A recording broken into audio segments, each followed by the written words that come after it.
Welcome to The Last Breakfast. Please enjoy the video. In this video, I will show you how to make a gelatin solution. This process is crucial for achieving the right texture in your culinary creations. Gelatin is a versatile ingredient, acting as a setting agent and thickener in many dishes. We'll cover the simple steps to ensure your gelatin dissolves smoothly and sets perfectly every time. Let's get started with the first important step, blooming the gelatin. Blooming is the essential first step to properly prepare your gelatin. You'll need to measure about 1/4 cup of cold water for every 1/4 ounce packet of powdered gelatin. Sprinkle the gelatin evenly over the cold liquid. Avoid dumping it in a pile to prevent lumps.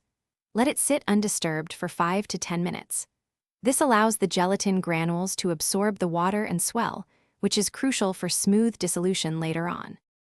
Once your gelatin has bloomed and has a jelly-like consistency, it's time to dissolve it.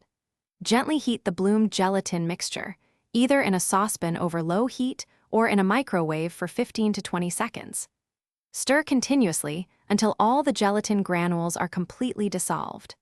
It's important to avoid boiling the solution, as excessive heat can damage the gelatin's structure and reduce its gelling power. After dissolving, allow your gelatin solution to cool to room temperature before refrigerating. Then, transfer it to your desired molds or containers and chill for at least 4 hours or until it's completely firm. For best results, some recipes suggest chilling for up to 24 hours. Proper cooling ensures the gelatin sets correctly, giving you the desired texture.